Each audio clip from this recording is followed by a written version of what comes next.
Hello students, आज class 8th क्या है?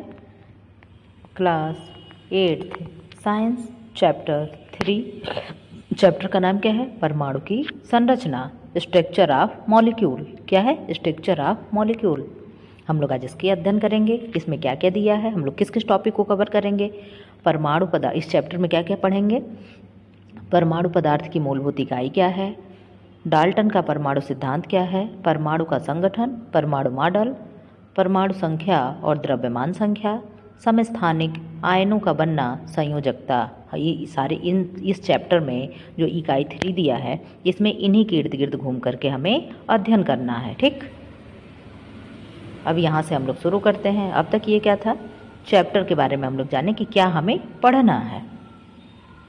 अब क्या है?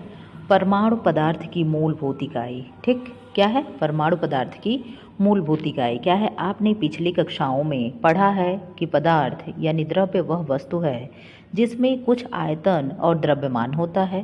प्राचीन काल से विभिन्न वैज्ञानिक और दार्शनिक पदार्थ की संरचना के विषय में कल्पना करते आए हैं।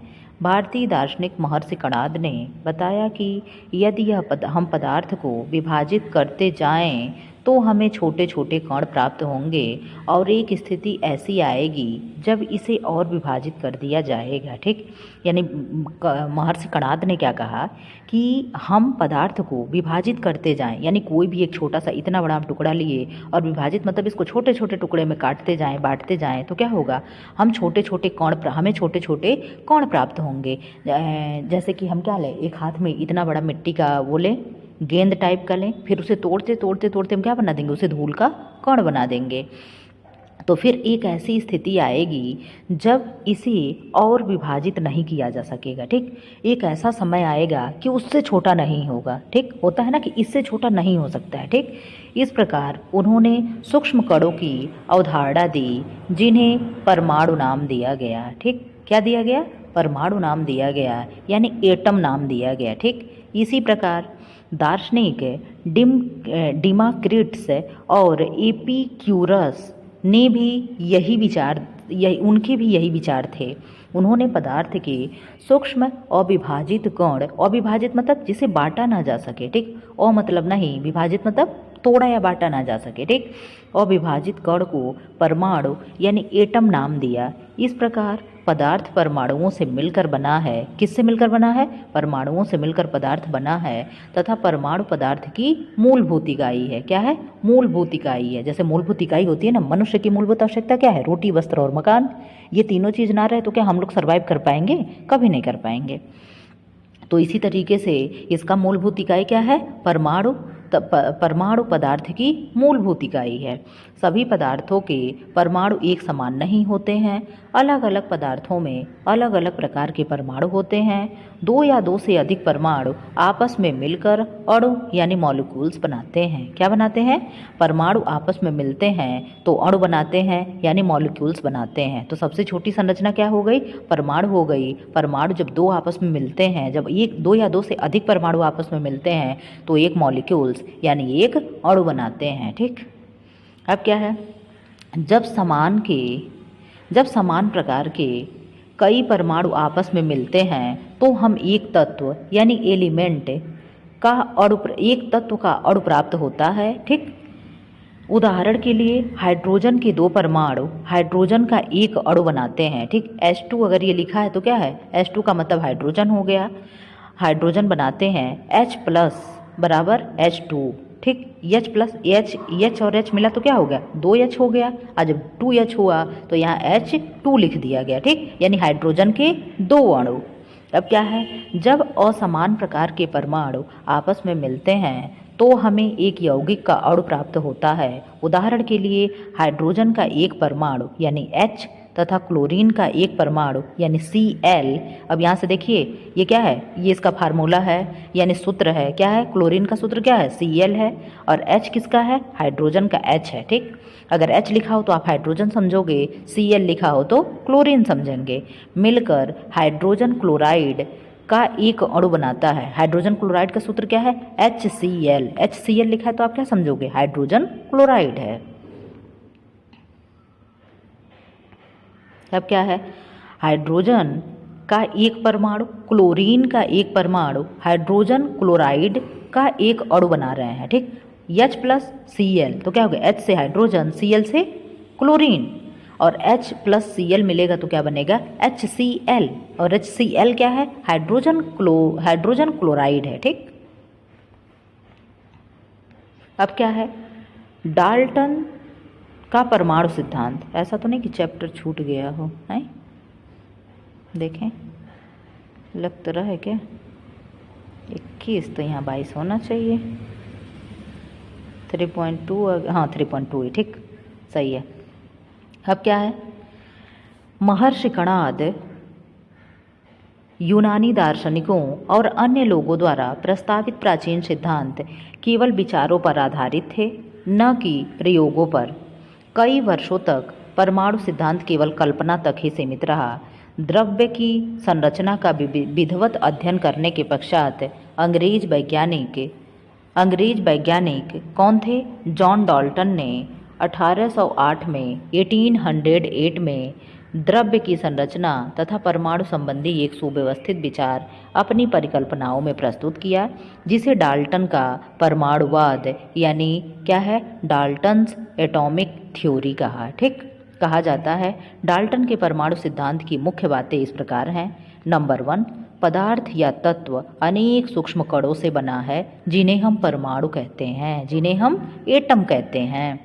परमाणुओं को न तो नष्ट किया जा सकता है और न ही बनाया जा सकता है, ठीक। अगर कोई पूछे परमाणु को नष्ट किया जाता है तो आपका आंसर होगा नो, परमाणु को हम नष्ट नहीं कर सकते हैं। फिर कोई आंसर करे कि क्या परमाणु को हम नष्ट कर सकते हैं, तो आप क्या कहोगे कि नहीं, हम परमाणु को नष्ट नहीं कर सकते हैं, ठीक। ना हम उन्हें बना सकते हैं और ना ही हम उन्हें नष्ट कर सकते हैं। अब क्या है, परमाणु अविभाज्य होता है, ठीक। अविभाज्य मतलब मतलब नहीं, विभाज्य मतलब जिसे बांटा ना जा सके। परमाणु अविभाज्य होता है तो नहीं, परमाणु सबसे छोटी संरचना है, इसका विभाजन नहीं होता है। एक ही तत्व के परमाणु भार, ठीक, एक ही तत्व के परमाणु भार, आकार व अन्य गुणों में समान होते हैं, किंतु दूसरे तत्व के परमाणुओं से भिन्न होते हैं। क्या होते हैं, एक ही तत्व के परमाणु भार, आकार व अन्य गुणों में समान होंगे, सब चीज़ सिमिलर होगा। क्या होगा, भार में भी एक जैसा होगा, आकार भी सेम होगा, और गुण भी क्या होंगे, सब समान होंगे, किंतु दूसरे तत्व परमाणुओं से भिन्न होते हैं। परमाणु सरल यानी पूर्णांक अनुपात में संयुक्त होते हैं, ठीक। अब क्या है, परमाणु का संगठन, ठीक। परमाणु का संगठन क्या है, डाल्टन के अनुसार परमाणु एक अविभाज्य कण है। अविभाज्य मतलब जिसे बांटा ना जा सके, परंतु अविभाज्य होने की यह धारणा समय के साथ गलत सिद्ध हुई है। 20वीं शताब्दी के प्रारंभ में अनेक वैज्ञानिकों ने इस क्षेत्र में कार्य किया और प्रयोगों के आधार पर यह सिद्ध किया कि परमाणु को विभाजित किया जा सकता है।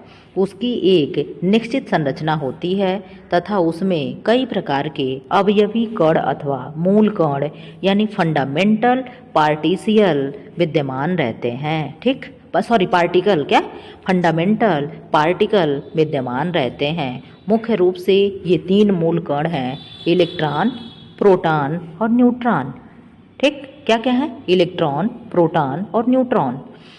अब इलेक्ट्रॉन क्या है, इलेक्ट्रॉन का आविष्कार सर जे थॉमसन ने किया था। किसने किया, सर जे थॉमसन ने किया था। ये कैथोड किरणों के अध्ययन के फलस्वरूप किया था। ये अति सूक्ष्म मतलब बहुत ही छोटा, अति सूक्ष्म ऋणावेशित मूल कण है। क्या है, ऋणावेशित मूल कण है। अगर कोई पूछे इलेक्ट्रॉन धनावेशित कण है कि ऋणावेशित है तो क्या होगा, नेगेटिव है कि पॉजिटिव है, तो क्या होगा, नेगेटिव होगा, यानी ऋणावेशित मूल कण है।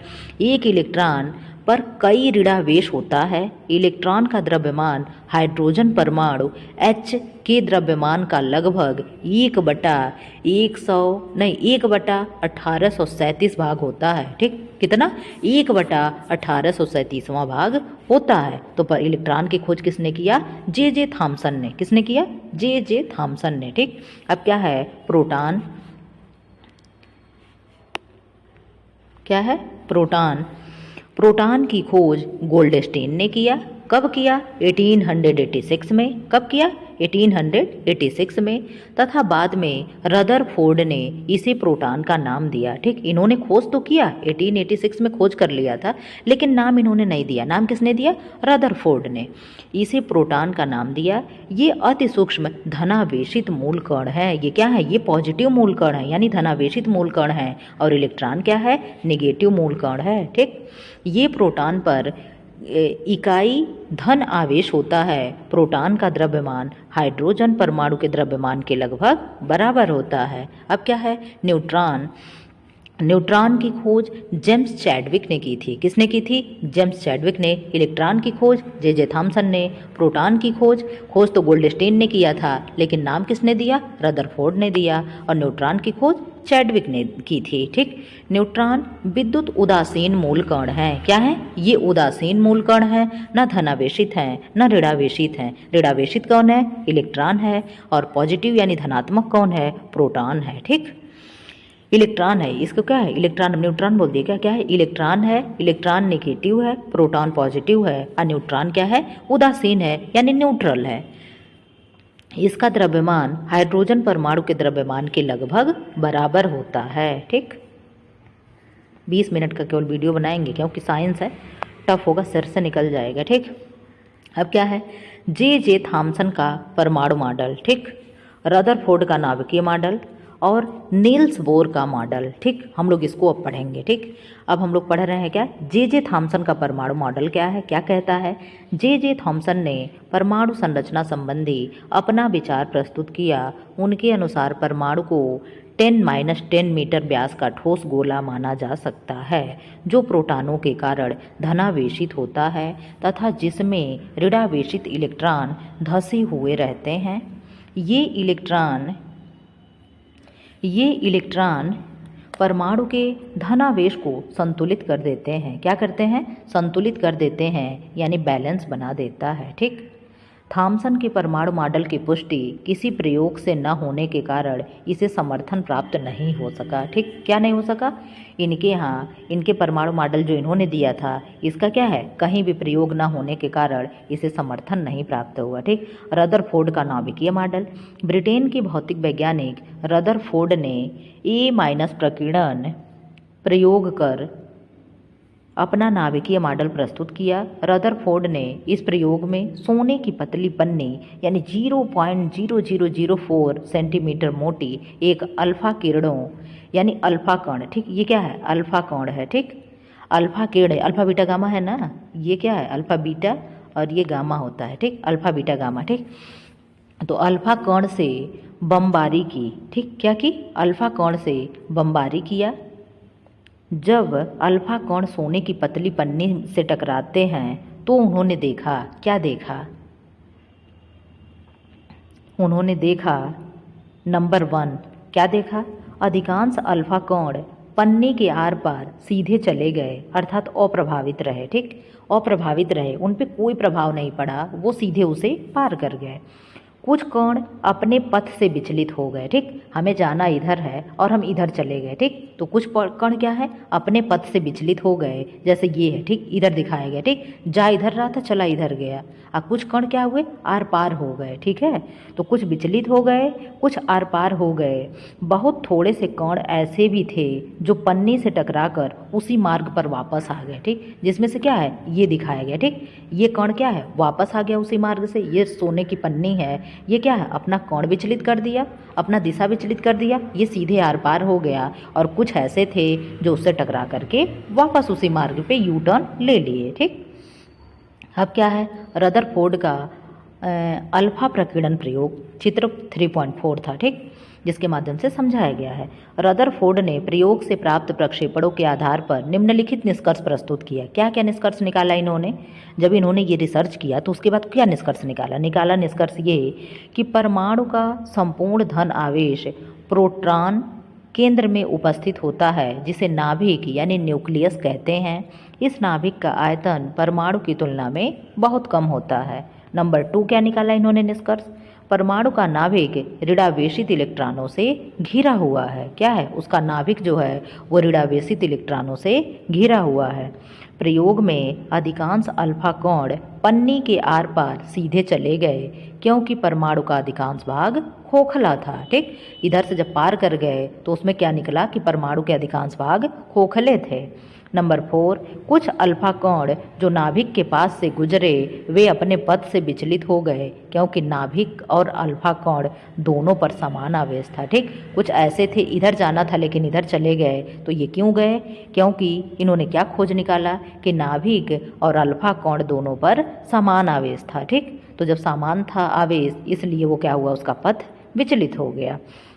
जो नंबर 5 क्या है, जो अल्फा कण नाभिक से सीधे टकराए वे नाभिक के द्रव्यमान के कारण वापस मुड़ गए। जो इस तरीके से मुड़ा हुआ था, कुछ ऐसे सीधे चले गए, कुछ यहाँ से जाकर ऐसे टकरा गए और कुछ क्या है, यू टर्न ले लिए। तो इसका मतलब ये क्या है, जो अल्फा कण नाभिक से सीधे टकराए वे नाभिक के द्रव्यमान के कारण वापस मुड़ गए। अब क्या है, अपने इस अवलोकन एवं निष्कर्ष के आधार पर रदरफोर्ड ने परमाणु का एक नाभिकीय मॉडल दिया जिसे चित्र 3.5 में दर्शाया गया है। ये चीज़ें, ठीक, विभिन्न वैज्ञानिकों ने रदरफोर्ड के परमाणविक मॉडल की आलोचना मतलब उन्होंने बुराई की। ठीक, उन लोगों ने दर्शाया कि इस प्रकार की परमाणु स्थायी नहीं होती है। ठीक, यह स्थायी नहीं है, आज है कल नहीं रहेगा, क्योंकि नाभिक के चारों ओर चक्कर लगाने वाले इलेक्ट्रॉनों की ऊर्जा लगातार कम होती जाएगी और अंत में इलेक्ट्रॉन नाभिक से घिर जाएंगे। क्या है, ये इलेक्ट्रॉन है, ये इसके चक्कर लगाते रहेंगे तो क्या होगा, एक दिन गिर जाएंगे। अब क्या है, नील्स बोर का परमाणु मॉडल। ठीक, इसको हम लोग कल पढ़ेंगे। बाकी पढ़ाई दे, देखिए कितना मिनट हुआ, नहीं कल पढ़ेंगे। ठीक, क्योंकि साइंस है। और आप लोगों को कहीं भी कोई भी क्वेश्चन में डाउट हो, कुछ भी हो, तो आप कमेंट बॉक्स में कमेंट कर सकते हैं। और जो भी नेक्स्ट चैप्टर हो चुके हैं आप लोग उनको प्लेलिस्ट में जाइए और सर्च करिए और पढ़िए। ऐसी वीडियो पाने के लिए चैनल को लाइक करें, शेयर करें एंड सब्सक्राइब करें।